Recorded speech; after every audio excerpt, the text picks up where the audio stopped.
সাপের ডিম, কেউটো সাপের ডিম দেখো কতগুলো।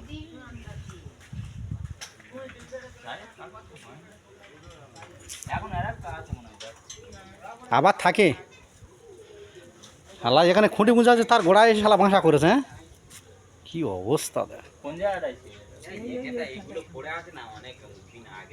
বস্তার উপরে বস্তা ছিল না, তার উপরে ওই ডিম পেড়ে বসেছিল।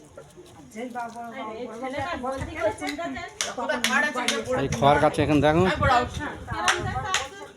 দেখো সাপের ডিম দেখো, কেউটো সাপের ডিম এখানে পেড়েছে।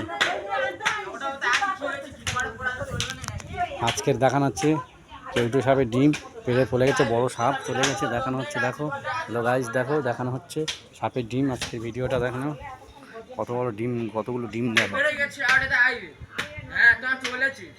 দেখো।